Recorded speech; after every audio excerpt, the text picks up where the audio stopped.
That's good. Well, we're into the single-hearted. Once you can experience how God loves you just the way you are, loves others the way they are, you don't have a heart that's all mixed with fear and anger and half alive. So let's just take what each of that means and how is it a reality? Single-hearted. Sometimes it's the clean of heart. The problem with clean of heart is it sounds like it's all about purity and impurity. That's not it at all. It's when your heart is not divided. It's just full of love. Because the word for single-hearted doesn't have anything to do with impurity. It's the same word we do for catharsis. When you have that deep experience that just touches the deepest part of you and unites you. You don't have divisions anymore. So when you can really receive God's love for the worst inside, like you did in the merciful one, the last one, you just have a heart full of love. Not a heart that's divided into loving and unloving. It's free from shame, greed, grief, vengeance, fear, injustice, guilt, despair, gratitude. You can keep the list going forever. Any way that's unloving, it's free from. And the image of that is Mary. She just had a heart that was just given to God. And a heart that knew God's next step. More than even Jesus did. Cana. They don't have any wine. She says to him, there's a problem here. He says, what am I to do? This isn't my hour yet. She knows it is. And she just says to the servants, do whatever he tells you. And he goes ahead. And it was the moment for him launching his public life. She knew his heart so well. And it was because she had a pondering heart. Why is he lost in the temple? After that it says she pondered, pondered, pondered. She learned from everything. And she just knew he had to be about his father's business, and she knew that so well, she knew that Cana was where he was to start. Even when he didn't know. It's that place where you just have God's love, and you know the next step into it. For yourself, for another person.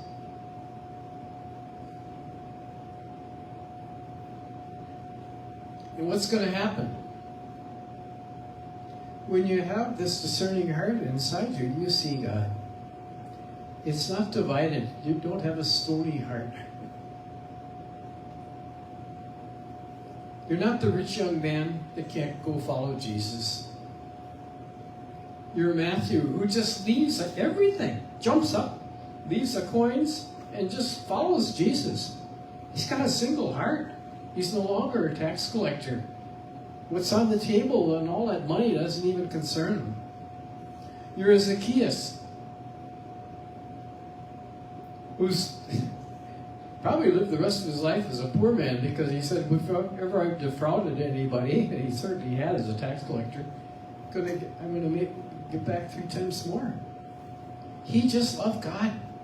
Money was no longer the thing that he was chasing. You're disciples at the road to Emmaus. They experienced God. So Jesus so deeply, we're not our hearts burning within us. That's a single-hearted person. And they just have to change their life 180 degrees. They turn right around and go right back to what made him flee. They have God's heart rather than the heart that ran away. The blind man in John 9. He sees, and he sees not just with his eyes. He's ready to jump up and defend Jesus from the Pharisees who say this guy should never have healed anybody on the Sabbath. He just stands right up there and says, hey, look what God did. He faces them. It's when you have that heart that's so full of God's love that every action follows from that. You're fearless. You no longer are chasing anything else, money, honor, you name it. It's all just God's love, receiving it and sharing it.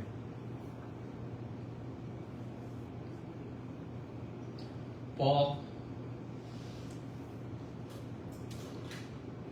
1 Corinthians 13, all he could talk about there is love. Love is, he goes quality after quality after quality after quality. And in Galatians 5, when he talks about where you're moved by the Spirit, where you have a single heart, love, joy, peace, patience, goodness, kindness, look at them all. That's what's in your heart when you're single-hearted. So you can grow in everything. All things, all difficulties, every present moment. You have this love. Now, how do you get that? Paul. I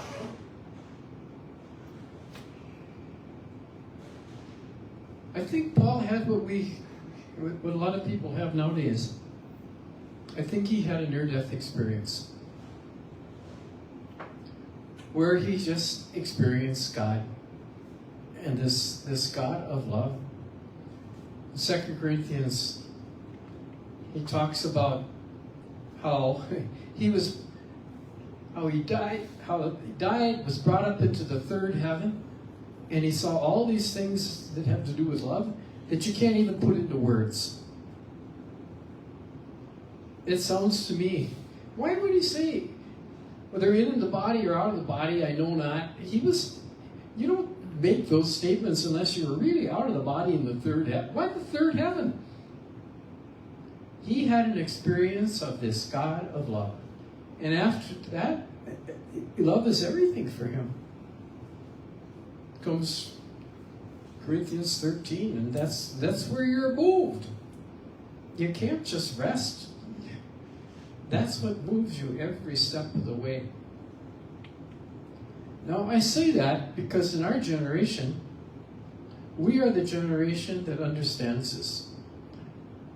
This whole near-death experience is something that we had to do research on for this book, Gifts of the Near-Death Experience. It's special for our generation because we can resuscitate so many people. And they can have near-death experiences. 1 out of 5 that have had heart attacks are resuscitated now. More than that are resuscitated. But 1 out of 5 that are resuscitated have a near-death experience. Where you just experience this God of love. And it changes your life. You become a person that just is turned around to give and receive love. Out of those who have a near-death experience, if they're not in a helping profession, 60% get into a helping profession. They change their whole profession. They know it's all about love.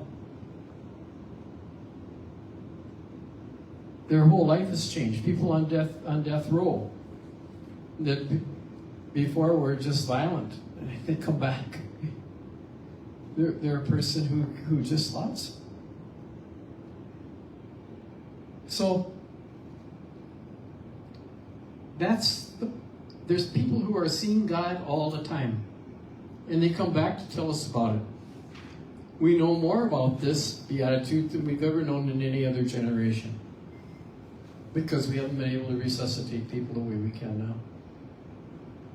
And the ones who really know that are doctors and nurses, especially, because they're the ones that hear about this. So I'm just going to give you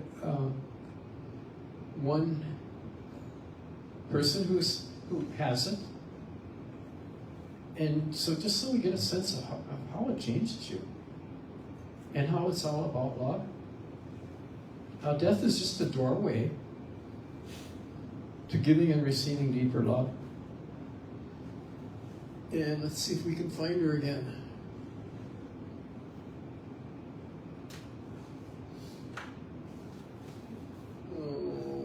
Where are you? Maybe you're down here.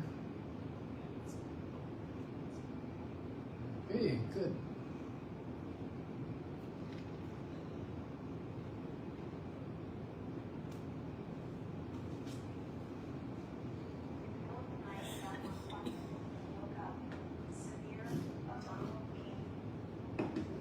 Chills and fever. I took my temperature and it was 106 at that point. Called my obstetrician to let him know what was happening, and he said to get right back to the emergency department where I worked.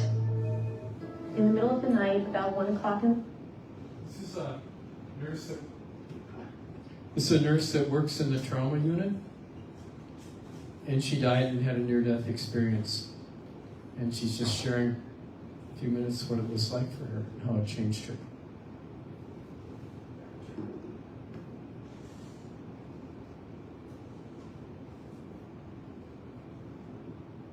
I woke up with severe abdominal pain and chills and fever. I took my temperature and it was 106 at that point. Called my obstetrician to let him know what was happening, and he said to get right back to the emergency department where I worked. By then, my temperature was 107. The nurse showed the thermometer to me and asked, was it this high at home? And by then, I was starting to have an irregular heartbeat. My blood pressure was starting to drop.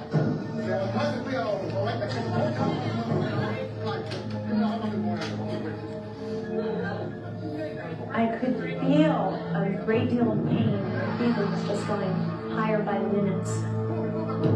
I didn't really think that I would die or even come close to it, but I could hear the monitor that I was attached to, and I could feel the irregularity of my heartbeat. And the nurse on my left-hand side tried to get my blood pressure, and she said, I can't get it.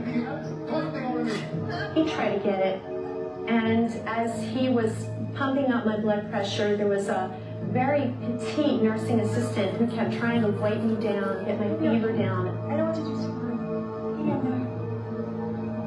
The resident on the right kept trying to get my blood pressure. And then he said, this bad word. And at that moment, I was different. Instead of laying down, looking up, and them hovering over me, I was watching them from a position up high. I could hear everything that they were saying, and I could hear it crystal clear. I could understand not only what everybody was saying and what they were doing, but I could also feel what they were feeling. And this had me most concerned, because my buddies were frantic. I was trying to get them to calm down. As odd as that sounds, I didn't want them to be upset. All that pain, all that suffering was completely gone. And there I was watching them, and the one little nursing assistant kept trying to weight me down, and the one young physician gave her a shove. And I remember feeling very upset about that, but I knew then that something had happened. And with that moment of realizing that I couldn't talk to them, I couldn't communicate with them, and I couldn't calm them down, I was out of that room. And I was in some type of an enclosure.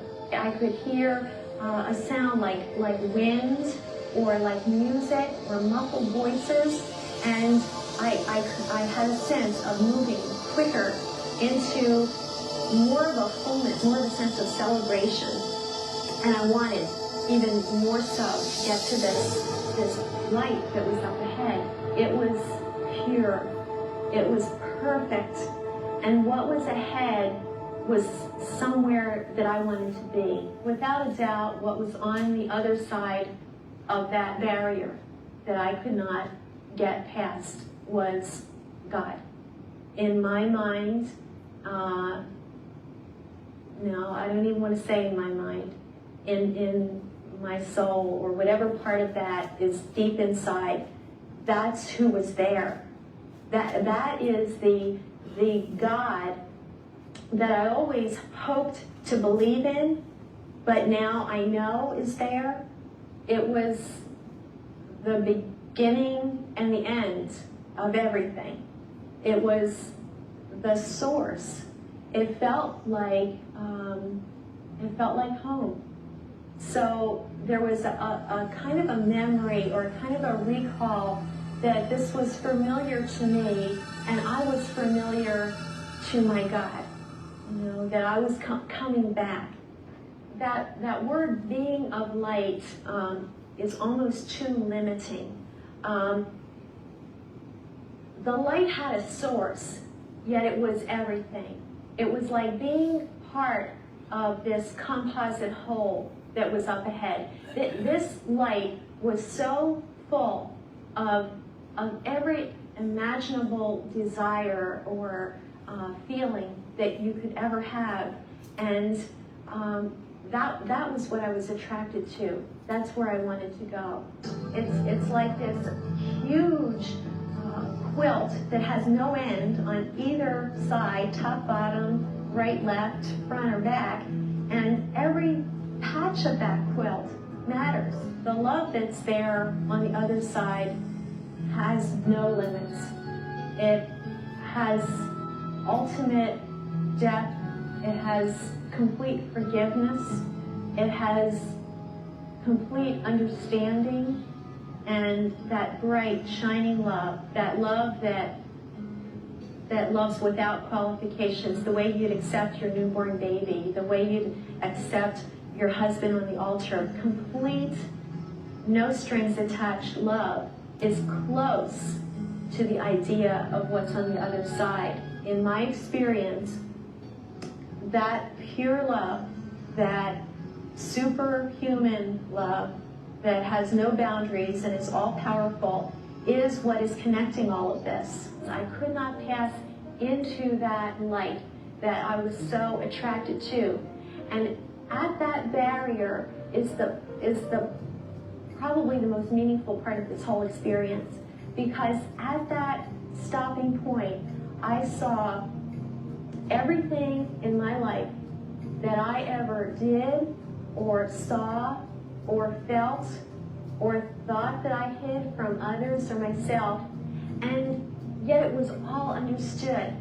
Everything in my life that you could put a good label on or a bad label on was there for not only me to see, but all others. In that light, I saw my whole life unfold, and I was having insight into what my life was about, and I was held accountable for my life. I felt how others felt when I acted a certain way. I experienced their feeling. In absolute love, I was being given an understanding that I never had before as a nurse. I was always very proud of how technically proficient I was. If you were having a heart attack and you came into my emergency department, you would have your vitals done immediately. I was missing the value of my role. Coming back with that lesson didn't necessarily slow me down, but when I put in my next IV, I held that person's hand And I would find a way that someone could stay with them while I gave report, or that I would just take more care in what I did. You know, if someone saw me right after my near-death experience or a few years later, they wouldn't look at me and say, Grace is really different. They wouldn't notice an outside visible change, but I think people that know me well will realize the depth of change, the shift of perspective, the caring, the quality, the time, noticing things that I've never noticed before. It brings to mind the phrase, stopping to smell the roses, stopping to listen and to hear and to feel and appreciate all that's in this life. It changed me so deeply that it just was overwhelming at first. It seemed like I couldn't read enough. I couldn't listen enough. Again, I keep going back to people that I talked with. I could not get enough of them. I wanted to know more about them. I do not look forward to the dying process. I do acknowledge the fact that it was painful and that I did get frightened. But I do know that all of that is just a passageway into this experience that I had before.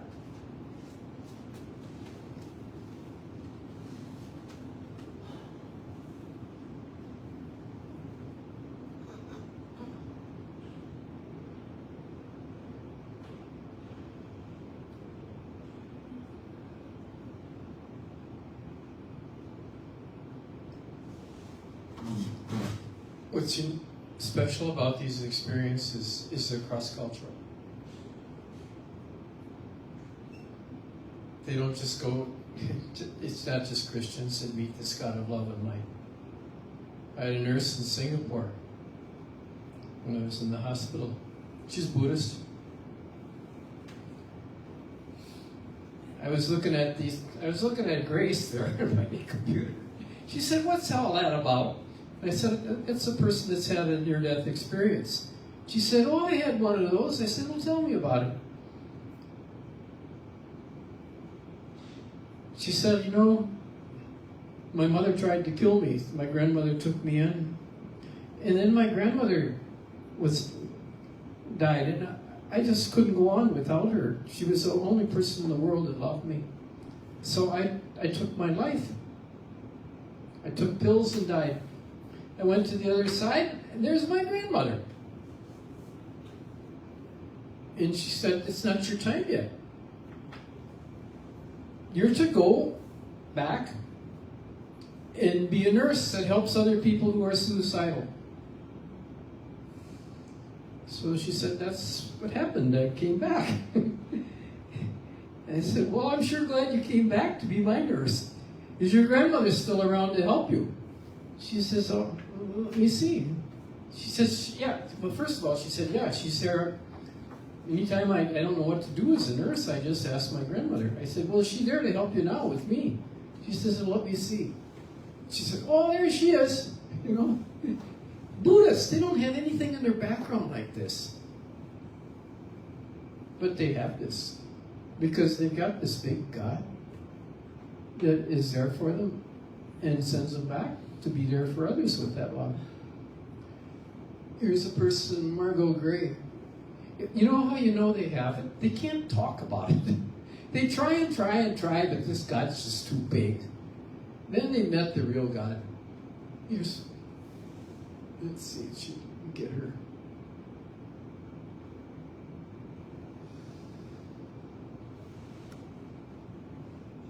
Well, of course, in trying to explain the near-death experience, it's almost impossible to do this because the experience goes beyond words. There is no words in our language that are able to convey the feeling of oneness, the sense of beauty is totally beyond anything that one can imagine here. And also the feeling of love. I mean, that was one of the things that I was left with, this feeling of, if you can imagine how it feels to be in love, to hold your firstborn child in your arms, to be listening to a wonderful symphony concert, to be admiring a beautiful sunset, and you take all these emotions and put them together and magnify them 1,000 times, you still couldn't get a sense of the beauty and the joy, and there's a sort of radiance that simply suffuses everything, and this overwhelming love. I can remember when I was in the presence of the being of light. I say presence because it seemed to me that it was both without and within. It was as if I was one with the light and one with the love. There wasn't any separation. And so when there was a communication, it was an instant knowing rather than any kind of dialogue that was going on between us. I mean, I instantly knew what the love, what the light was communicating to me, and it was as if in the same instant I knew that the light understood what I was saying.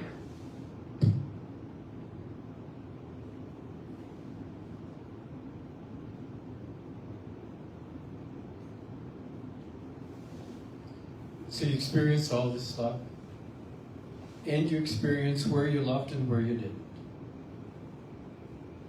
Your whole life is there. You're reliving it. You're not just looking at it. And all that counts is where you love. It's Matthew 25. I was hungry, you gave me to eat, thirsty, you gave me to drink. Jesus just boiled it down to this, and now people are saying, yeah, that's really all there is. That's what it's all about, this life. Where did I love deeply? Where didn't I?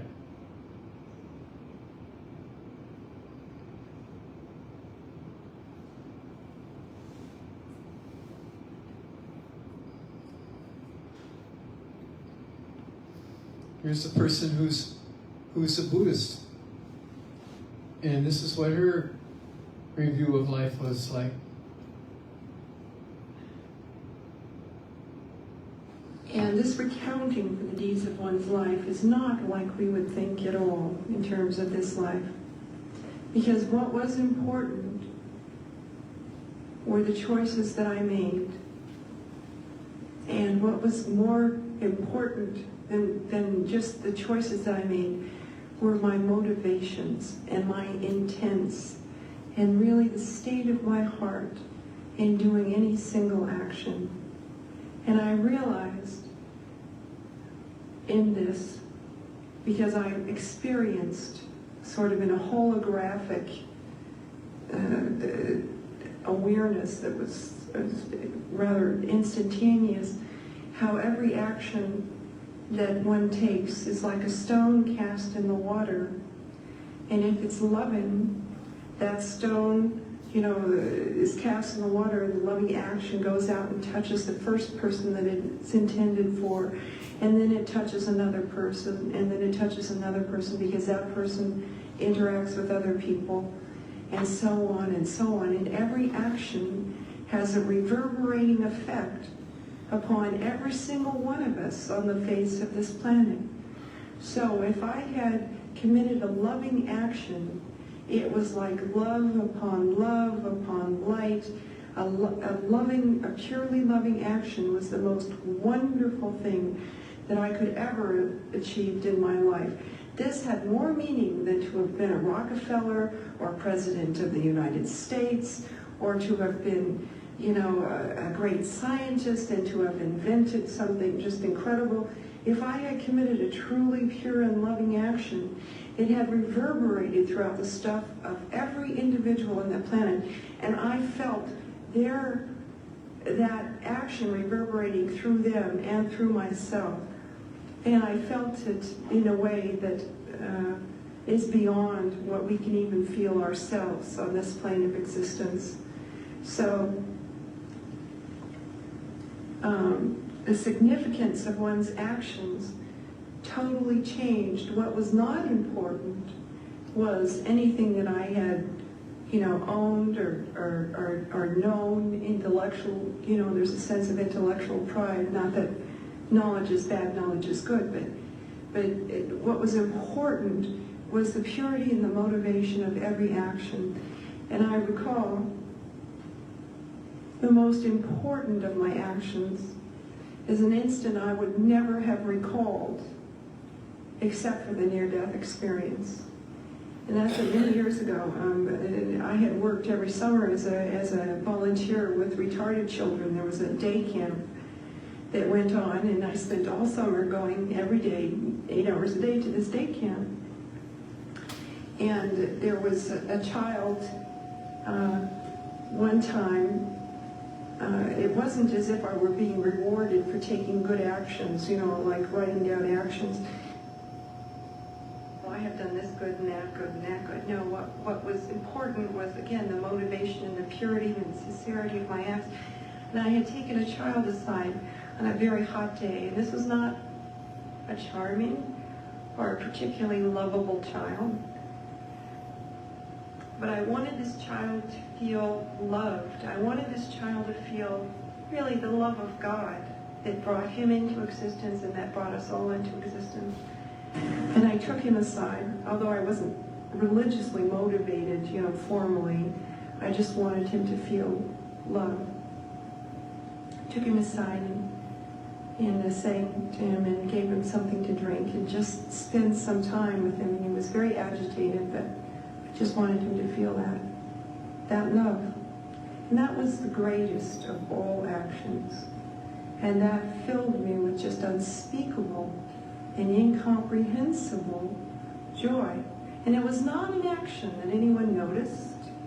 And it was not an action that I even recalled. And it was not an action that I had done with any thought of reward. It was simply an action motivated by love, by selfless love.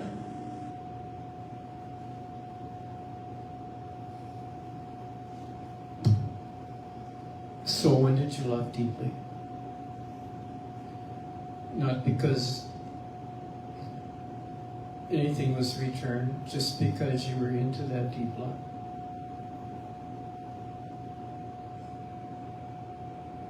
When you meet this God face to face, that's what's going to be key. You're going to feel all that love, and you're going to see where you received it and shared it. And it's not going to be the important actions. It's going to be the actions where you just stop to love more deeply in little ways. It's kind of St. Therese. Pick up a needle with love, and you can change the world. The tiniest of actions filled with love, that's what counts. That's what makes the difference to yourself and to others.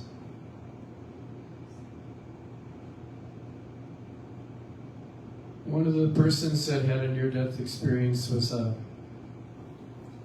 social worker who trained hundreds, thousands of social workers. And she had a near-death experience. And expected, it would be the most important things were the times that she helped all these other people become social workers. But here's what happened.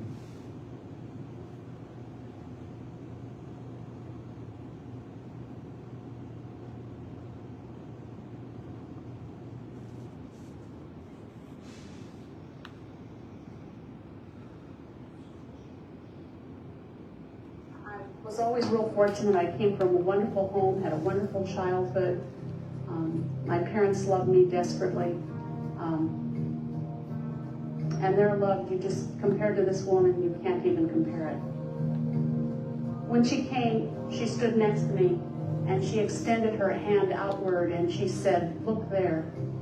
And when I turned my head, I saw from the moment I was born, and I watched every second of my life from the moment I was born until I died. And it wasn't just seeing it, I lived it again, exactly the way I felt it the first time, but with a new sense of kind of intellectual understanding about how I could have done it different, what might have been better, and other things that I cared little about, that I didn't think made an impression on anybody's life at all, were very significant. And probably the most important was when I worked at a convalescent hospital in high school, after school. And I used to give a lady graham crackers and milk before I'd leave the shift. And I had no idea how much I had changed her life, how grateful, how appreciative she was. And I thought it was so insignificant back at that time in the 11th grade, but it wasn't. It was like every spirit looking down and saying, thank you for doing this. This woman had nobody. No one loved her.